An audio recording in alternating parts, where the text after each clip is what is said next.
तो फिर से स्वागत है आप सभी का मेरे चैनल मंटू ब्लॉग्स में। और आज शाम में मैं निकला था घूमने अपने फ्रेंड के साथ में। तो एक और फ्रेंड है जो राजा भैया नाम है, उन्होंने फ़ोन किया कि मनोज मित्तू सिर धनबाद आए हुए हैं, जो एक गीतकार भी हैं, लेखक भी और कवि भी हैं। तो वो धनबाद के टाउन हॉल में आ रहे हैं, तो उसने मुझे बुलाया तो मैं वहाँ गया। और अभी ये जो देख रहे हैं ये धनबाद का टाउन हॉल है, ये बाहर का है। अभी मैं आपको अंदर भी लेके चलता हूँ।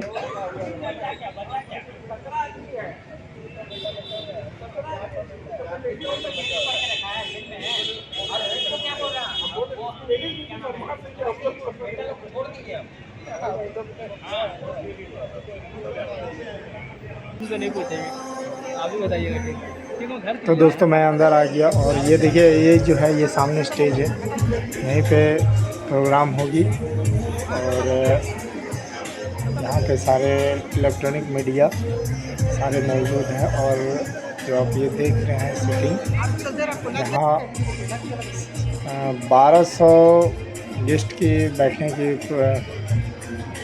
1200 गेस्ट के बैठने की व्यवस्था की गई है इस जगह पे। और ये धीरे धीरे सब आ रहे हैं। अभी 8 बज गई है, मतलब सब थोड़ी देर में अब आ जाएंगे और तक ये सारी सीटें फुल हो जाएंगी।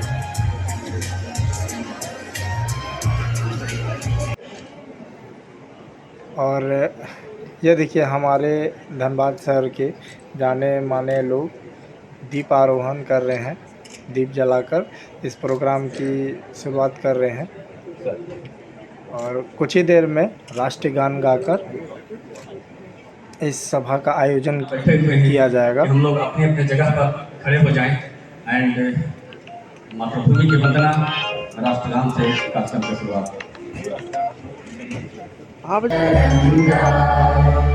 तव शुभ आशीष मांगे, गाहे तव जय गाथा।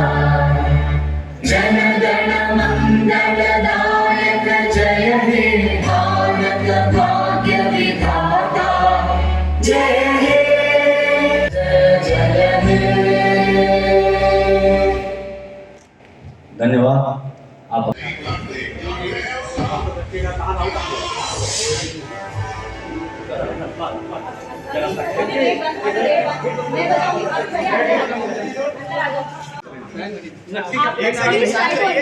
प्लीज उनको स्टेज पे लाना, हम ऑलरेडी बहुत लेट हो चुके हैं।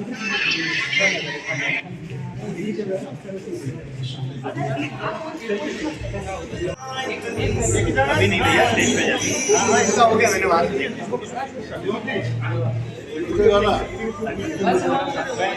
आगे कर रहा है।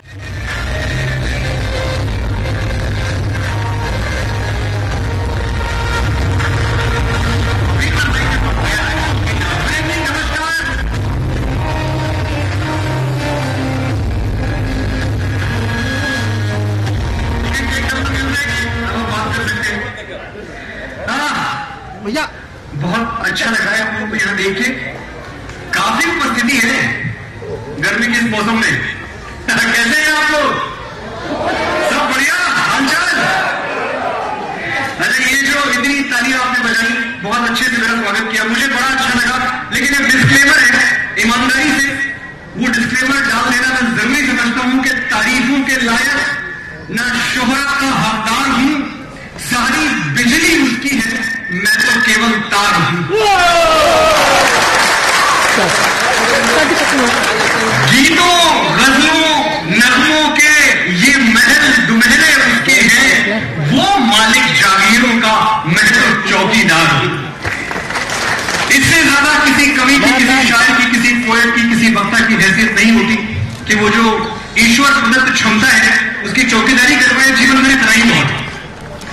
और ये जो कुर्सियां भरी है जिसका मैं जिक्र करना था उससे कि पहली पंक्ति से लेकर आखिरी पंक्ति तक मैं देख रहा हूं आपकी मौजूदगी है, आपकी उपस्थिति है, तो इसके लिए बहुत बहुत आभार। विश्वास करिए, भरी हुई कुर्सियां देखकर एक वक्ता को, एक कलाकार को वही खुशी होती है जो मेडल से भरा हुआ अपना सीना देखकर एक फौजी को, एक जवान को होती है। ये भरी हुई कुर्सियां देखकर मुझे वही खुशी हो रही है जो फसलों से भरा हुआ अपना खेत देखकर एक किसान को होती है। साथियों, मेरे जीते हुए मेडल भी आप हैं, मेरी बोई हुई फसल भी आप हैं। मैं चाहता हूं एक बार अपने अभिनंदन में धमाकेदार। आज हम लोग अपनी परंपराएं भूल रहे हैं, अपनी भाषा भूल रहे हैं, मातृभाषा से दूर हो रहे हैं। शायद ऐसी 2-4 संस्थाएं हैं जिन्होंने पूरे भारतवर्ष में हिंदी का मस्तक ऊंचा किया हुआ है।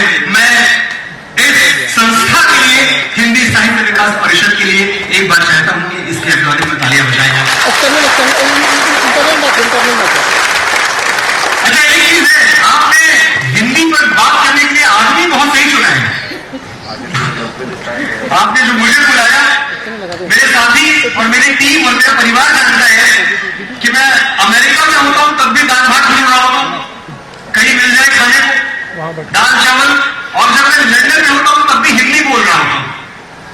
मेरे मैनेजर यहाँ बैठे हुए मुझे हमेशा कहते हैं कि सर, आज आप यूके में हो, कम से कम यहां तो थोड़ा इंग्लिश बोल दो, पढ़े लिखे भी हो, इंग्लिश कॉन्वेंट से पढ़ाऊंगा वैसे, तो मुझे हमेशा कहा जाता है कि थोड़ी तो इंग्लिश बोल दो यहाँ।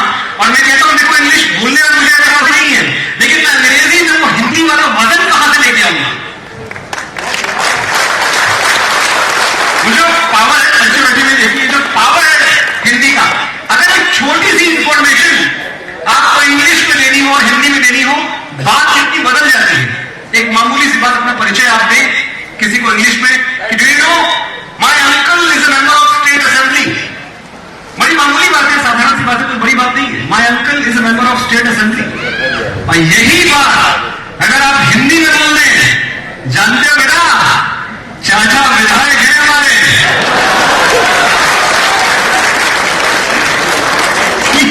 ये आया टेंशन, ये मजाक मत करो। अच्छा, धनबाद हाल में तकरीबन 30 साल बाद आया मैं। 30 साल पहले मैं धनबाद आया था। मेरी एक दीदी है, यहाँ रहती है, ललिता दीदी, वो शायद कहीं बैठी भी होंगी, तो उनसे मिलने आया था 30 साल पहले। और जब भी मैं किसी छोटे शहर में जाता हूँ, पूरा हिंदुस्तान घूमता हूँ, पूरी दुनिया घूमता हूँ, जब भी किसी छोटे शहर में, छोटे कस्बे में जाना होता है, मन अंदर से बड़ा प्रसन्न होता है, क्योंकि मुझे लगता है कि कहीं न कहीं मैं अपनी वास्तविकता की तरफ लौट रहा हूँ। जो मेट्रो की जिंदगी मैं जी रहा हूँ और जीनी ही पड़ती है, फिल्मी दुनिया में हूँ, ग्लैमर है, चकाचौंध है, आप सबको पता है। तो जितनी बार मैं मासूमियत की तरफ वापस लौटता हूँ, मुझे लगता है मैं अपनी मातृभूमि की तरफ, अपने गौरीगंज की तरफ वापस लौट रहा हूँ, मातृभूमि की तरफ, अपने गौरीगंज की तरफ वापस लौट रहा हूँ। और ये सच है, ये खैर मेरी कहानी नहीं, आप सबकी भी कहानी है, कितना खींचती है अपनी तरफ। मैं अपनी गलियों से बिछड़ा, मुझे ये रंज रहता है। मैंने जब तेरी गलियां लिखा और तेरी गलियां लिखने के बाद पूरे देश पर, पूरी दुनिया में उस गीत की चर्चा होने लगी, तो मुझे लगा ये गलियां लिखने के लिए मुझे कौन सी गलियां छोड़नी पड़ी, क्या कीमत मैं चुकाई है, उसे मैं जानता हूं। मैं अपनी गलियों से बिछड़ा, मुझे ये रंज रहता है, मेरे दिल में मेरे बचपन का गौरीगंज रहता है। और छोटे शहरों की खुशबू अलग होती है ना, छोटे शहरों की बात अलग होती है। जिस गौरीगंज में मैं पला बढ़ा था, वो गौरीगंज तो खैर शहर नहीं था, अब जाके जिला हुआ है गौरीगंज अमेठी, जिसकी बात हम कर रहे हैं। मेरे टाइम में तो वो कस्बा भी नहीं था, एक गांव हुआ करता था। और जो गांव की सादगी है, जो गांव की सच्चाई है, जो गांव का भोलापन है, एक दूसरे के दुख दर्द में शामिल होने की जो परंपरा है गांव की, वो मैंने बड़े करीब से देखी। तुम्हारा चूल्हा ठंडा है तो हमसे आग ले जाओ, तुम्हारा चूल्हा ठंडा है तो साझेदारियां होती हैं अब भी गांव में मेरे, किसी का भी हो दुख पूरा मोहल्ला बांट लेता है, गले मिलके छतें रोती हैं अब भी गांव में मेरे। तो ऐसे गांव से मैं आता हूं। मुझे अक्सर लोग एक बात पूछते हैं, और शायद हर लेखक से पूछते होंगे, मुझसे कई बार पूछते हैं कि अच्छा लिखने का मंत्र क्या है, सीक्रेट क्या है, भेद क्या है। और अब मैं जिनके सामने बोल रहा हूं, धनबाद में पढ़े लिखे लोगों का शहर है, मुझे पता है कि यहाँ जमीन के अंदर कोयला है और सीने के अंदर हीरा भरा हुआ है। ऐसे लोग हैं आप लोग। भाषा पे आपकी पकड़, साहित्य पे आपकी पकड़, जितने बड़े बड़े साहित्यकार बिहार और झारखंड ने दिए हैं, मुझे लगता है उनके बैठे तो पूरा दिन निकल जाएगा। तो ऐसे सुधी श्रोताओं के बीच में मैं बोल रहा हूँ कि जब कोई पूछता है भाई कैसे लिखे, अच्छा क्या मंत्र है, क्या सीक्रेट है, तो एक सीक्रेट बहुत सिंपल सा है, just sit on the table and bleed on the paper. आपको कलम की स्याही नहीं बहानी होती, आत्मा का खून बहाना होता है कागज पे और अच्छा लिख होता है कुछ। लेकिन फिर भी अगर मुझे बताना ही पड़े कि क्या है तरीका, अच्छा कैसे लिखा जाए, बहुत सारे लोग हैं जो लिटरेचर में, पोइट्री और फिल्मों में आना चाहते हैं, तो मुझे अमेरिका की एक बहुत प्रख्यात कवयित्री है एमिली डिकिंसन, उनका एक स्टेटमेंट याद आता है कि poetry is dictation by God. तो आएगा अभी, आप प्रेस कितना कम लोग। पोइट्री, कविता, ये इंसान के बस की चीज नहीं है। इंसान करेगा तो बड़ा साधारण करेगा, बड़ा मामूली करेगा। आपको प्रतीक्षा करनी होती है, आपको समन करना होता है, आपको इंतजार करना होता है कि किसी दिन परमात्मा आपके कानों में कुछ फूंक दे। वो फूंक देता है, आप बांसुरी जैसे बज जाते हैं, अच्छी कविता हो जाती है, दूसरा कोई मंत्र है नहीं। जब परमात्मा किसी के कानों में फूंकता है कविता, तब कोई फैज लिखता है कि मुझसे पहली सी मोहब्बत मेरे महबूब न मांग। ऐसे थोड़ी लिखा जाता है। मैंने समझा था कि तू है तो दुरक्षा है हयात, तेरा गम है तो गमे दहर का झगड़ा क्या है, तेरी सूरत से है आलम में बहारों को सवार, तेरी आंखों के सिवा दुनिया में रखा क्या है। जब ईश्वर किसी के कानों में फूंकता है, तब कोई मैथिली शरण गुप्त लिखता है, जाग रहा ये कौन धनुर्धर जबकि भुवन भर सोता है। जब ईश्वर किसी के कानों में फूंकता है, तब कोई सूरदास लिखता है, मेरो मन अनंत कहां सुख पावे, जैसे उड़ जहाज को पंछी फिर जहाज पे आवे। जब ईश्वर कानों में फूंकता है, तब कोई मीरा लिखती है, कोई दीवाना, कोई दीवानी, कोई पागल मीरा, सूली ऊपर सेज पिया की, कहीं में भी मेरे ना होए, हेरी मैं तो प्रेम दीवानी, मेरा दर्द न जानो कोई। जब ईश्वर कानों में फूंकता है, तब कोई रॉबर्ट फ्रॉस्ट लिखता है, woods are lovely, dark and deep, I have promised to keep and mine is to go before I sleep। और जब यही परमात्मा, जब यही ईश्वरीय शक्ति मनोज मुंतशिर शुक्ला जैसे साधारण से लेखक के कानों में कुछ फूंक देती है, मेरी कलम में एक शब्द उतर आती है, थोड़ी देर के लिए बिजली चमकती है, तो मेरे जैसा मामूली आदमी भी लिख देता है, तेरी मिट्टी में मिल जाऊंगा, गुल बन के मैं खिल जाऊंगा, इतनी सी है दिल की आरज़ू, तेरी नदियों में बह जाऊंगा, तेरे खेतों में लहराऊंगा, इतनी सी है दिल की आरज़ू। अब ये गीत तो आपने खैर सुना होगा, लेकिन इस गीत तक पहुंचने की यात्रा बड़ी दिलचस्प रही। जब मैं नया नया गौरीगंज से आया और संघर्ष कर रहा था, स्ट्रगल कर रहा था, चारों तरफ भटक रहा था, तो जब मैं कहीं जाता तो लोग कहते यार कोई हिट गाना लिख के ले आओ। मैं कहता हिट गाना मतलब कोई सींग पूछ होती है हिट गाने को, कैसे पता चलेगा हिट गाना कौन सा है? जब तक वो आप रिकॉर्ड में कर लो, रिलीज ना हो जाए, पिक्चर पे ना जाए, कैसे पता चलेगा? नहीं पता चलेगा। एक प्रोड्यूसर साहब ने मुझे कहा कि काम करो, कल सुबह का अखबार देखना, रोज सुबह अखबार में टॉप 20 गानों की लिस्ट निकलती है कि कौन से पॉपुलर गाने, कौन से हिट गाने हैं। ये कहीं से बालक के चीखने की आवाज आई। मैं सोचता हूँ जिस दिन मैं नहीं आता उस दिन कहाँ होते हैं साहब।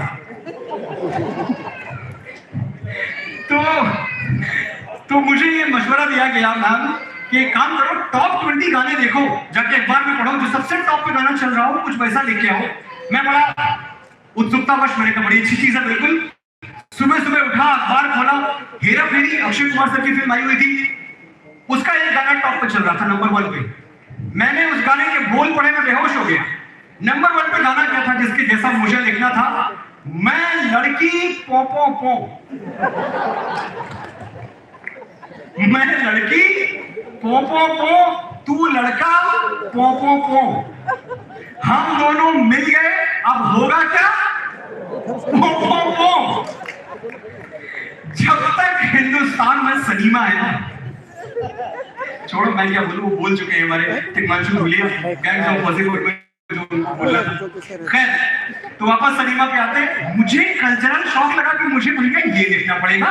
और मैं क्या सुन के आया था? मैं साहिर सुन के आया था, कैफी आदमी सुन के आया था, मैं रामधारी सिंह दिनकर पढ़ के गया था वहां। मुझे लगा ऐसा कुछ लिखना पड़ेगा। मैं इंजीनियर को सुन के गया था, कोई वो 20 साल का वो तुम्हारा बच्चा कैसे हो सकता है? मतलब भगवान से डरो, बायोलॉजी में कोई चीज है ना, तू मेरा बच्चा है, तू मेरा बच्चा है, बताइए। तो एक बात बिल्कुल तय है कि माता पिता हमारे पहले गुरु होते हैं और पत्नी हमारी आखिरी गुरु होती है, क्योंकि उसके बाद ना किसी ज्ञान की जरूरत रह जाती है आपको और ना कोई ज्ञान काम आता है। बात निकली है माता पिता की। मैंने थोड़ी देर पहले आपसे वादा किया था कि इस बारे में जरूर बात करके जाऊंगा। लोग कहते हैं साथियों कि सच में बड़ी ताकत होती है, ये तो आपने सुना ही होगा, बहुत सिंपल स्टेटमेंट है, हर कोई कहता है ट्रूथ इज वेरी पावरफुल, सच में बड़ी ताकत होती है। और मैं कहता हूं कि झूठ में भी बड़ी ताकत होती है अगर वो झूठ आपकी मां ने बोला। एक आपको उदाहरण देता हूं, छोटे से घर में मेरी मां प्राइमरी स्कूल में टीचर हुआ करती थी और फादर मेरे फार्मर थे, किसान। कुछ ज्यादा हमारे पास था नहीं इतराने के लिए, बड़ा मॉडेस्ट एक हमारा हाउस होल्ड था। लेकिन मेरी माँ की जो बुरी आदत थी वो ये थी कि जब भी हमारे मोहल्ले की 10-12 महिलाएं इकट्ठा हो किसी न किसी बहाने से, वो शुरू हो जाए, अरे तुम्हारा टिंकू भी अच्छा है, तुम्हारा रिंकू भी अच्छा है, रामू भी अच्छा है, लेकिन मैं सबसे चकाचक चमचक हमारा मन्नू। अच्छा मैं सुनता, मैं थोड़ा समझदार था बचपन से, ये 8-9 साल की बात है, मैं ऐसा कुछ नहीं है मुझ में, बहुत मामूली हूँ मैं, बहुत साधारण हूँ। ये जो रिंकू टिंकू की बात कर रही है, कोई 75% मार्क्स ला रहा है, कोई 80% ला रहा है, और ये जो दीपू है, ये स्कूल क्रिकेट टीम का कैप्टन है, मुझे 12वां खिलाड़ी भी नहीं बनाते ये। और फिर भी मेरी मम्मी का कॉन्फिडेंस देखो, मेरे मन्नू जैसा कोई नहीं। मैं थक गया, परेशान हो गया, हार गया, और थक हार के मैंने एक दिन ये फैसला लिया कि मैं अपनी माँ को ये झूठ बोलने से रोक तो नहीं सकता, लेकिन इस झूठ को सच में बदलने की कोशिश तो कर सकता हूं।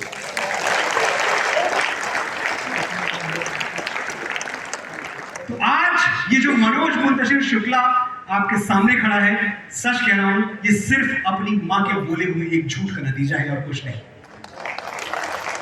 मैं एक आम सा लड़का हूं, कुछ खास नहीं है मुझ में। मैं एक आम सा लड़का हूं, कुछ खास नहीं है मुझ में, लेकिन ये बात मेरी मां को कौन समझाएगी। मेरे माथे पर काजल का टीका यूं लगाती है जैसे मैं दुनिया में सबसे बड़ा हूं। मेरी तारीफ यूं करती है जैसे मैं किसी मंदिर में रखी हुई मूर्त हूं। स्वस्थ है, हाथ उठा के मुझे बताइए।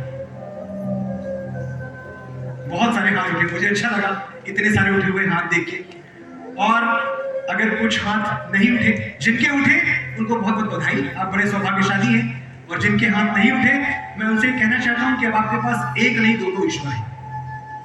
तो अगर आपके घर में कोई मंदिर है तो वहां जाके एक तस्वीर अपनी माँ की भी लगा दे, क्योंकि अब आपकी मन्नतें ईश्वर के साथ आपकी माँ भी पूरी करेगी और आपकी मन्नतें दुगनी रफ्तार से पूरी। हमारे दौर की त्रासदी ये है कि यहाँ अक्सर ये होता है कि जो चीज बैंक में जमा ना होता है उसको हम धन नहीं मानते। हर चीज तो बैंक में जमा नहीं होती है, लेकिन जो बैंक में जमा ना हो उसको हम धन नहीं मानते, पैसा नहीं मानते, दौलत नहीं मानते। और जो रिश्ता तर्क की कसौटी पे, रैशनैलिटी पे खड़ा ना उतरे, उसको हम रिश्ता नहीं मानते। तो मैं आज धनबाद में खड़ा हुआ हूं और पूरे आत्मविश्वास के साथ मैं हमेशा दुनिया में कहता हूं लोगों को, भाई मेरी बात दिल से सुनना। आज मैं धनबाद से ये कह रहा हूं कि दिल से मत सुनना मेरी बात, दिमाग से सुनना। मैं नंबर्स पे, आंकड़ों पे, गिनतियों पे, कैलकुलेशंस पे सिद्ध कर सकता हूं कि मां के प्यार का मुकाबला दुनिया में किसी का प्यार नहीं कर सकता। सिर्फ 2 मिनट मुझे ध्यान से सुनिए, और अगर 2 मिनट में मैंने सिद्ध नहीं कर दिया तो फिर शायद दोबारा आप मुझे बुलाएं तो भी मैं ना आऊं, क्योंकि शर्मिंदा हो जाऊंगा मैं कि मैं सिद्ध नहीं कर पाया।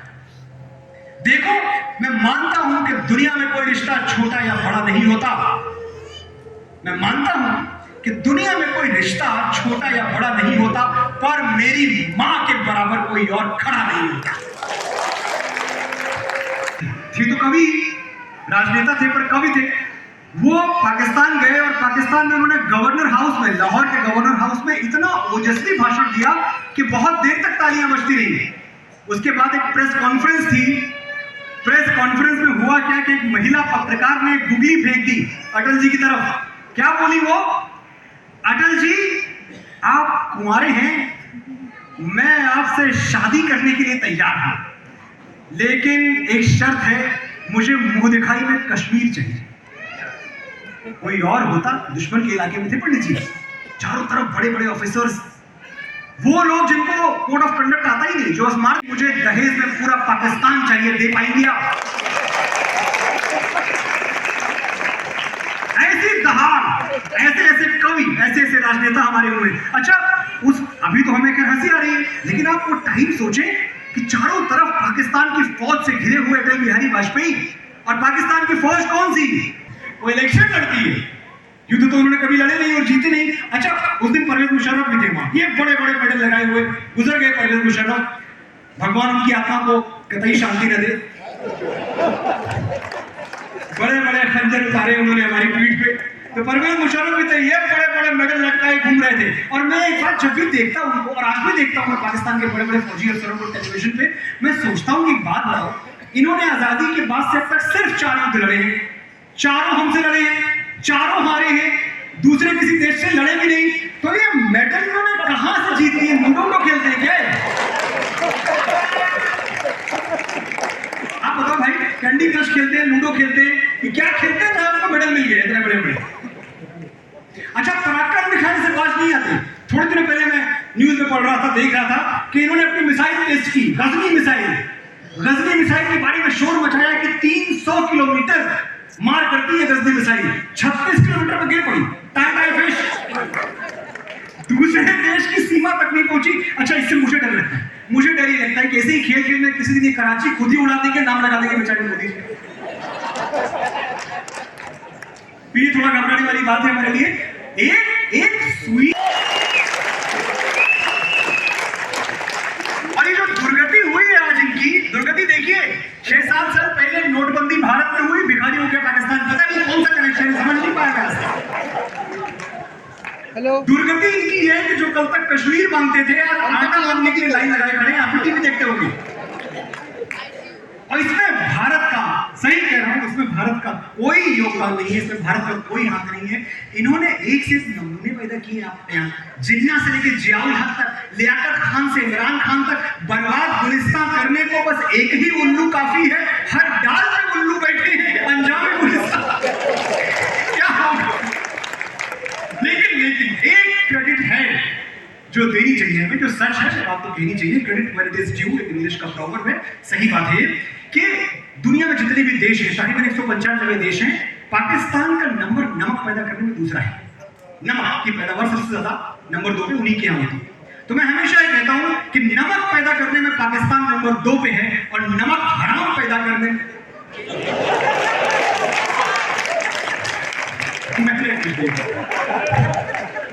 ना भगत सिंह के वंशज, चंद्रशेखर तिवारी आजाद के वंशज, हम महाराणा प्रताप के वंशज। विश्वास मुझे निज वाणी का है, राजपूत कुल प्राणी का, वो झुक सकता है वीर नहीं यदि दूध पिया छत्राणी का। हमसे मुकाबला करोगे? हम बिरसा मुंडा के वंशज से मुकाबला करोगे? हम लोग, ये सच्चाई बता रहा हूं मैं आपको, क्योंकि हमने 7,500 वर्ष पहले भगवान श्री राम से देशभक्ति सीखी है, हमने गीता से सीखा है, स्वधर्मे निधनम श्रेया। भगवत गीता कहती है कि अपने धर्म पर, राष्ट्र धर्म पर मर मिटने से श्रेष्ठ कुछ और नहीं होता। जिसे इस देश का सिपाही आज जनगण मन और वंदे मातरम के बाद अपने होठों पर सजाए हुए हैं, तलवारों पे सर वार दिए, अंगारों में जिस्म जलाया है, तब जाके कहीं हमने सर पे ये केसरी रंग सजाया है। ऐ मेरी जमीन अफसोस नहीं जो तेरे लिए 100 दर्द सहे, महफूज रहे तेरी आन सदा, चाहे जान मेरी ये रहे न रहे। ऐ मेरी जमीन महबूब मेरी नस नस में तेरा इश्क बहे, फीका न पड़े कभी रंग तेरा, जिस्मों से निकल के खून कहे। क्या क्या छोड़ दिया हमारे सिपाहियों ने? सरसों से भरे खलिहान मेरे, जहां लौट के वापस जा न सका, आबाद रहे वो गांव मेरा। माफ कीजिएगा, मुझे एक गिलास पानी दे दे कहीं से अगर है तो। मैं लेकिन चालू रखता हूं, अपनी बात जारी रखता हूं। सरसों से भरे खलिहान मेरे, जहां झूम के भंगड़ा पा न सका, आबाद रहे वो गांव मेरा, जहां लौट के वापस जा न सका। तो दोस्तों, मेरे वीडियो पे अगर आप नए हैं तो मेरे चैनल को सब्सक्राइब कीजिए, और वीडियो कैसा लगा उसे आप लाइक कीजिए। So thank you, goodbye, good night.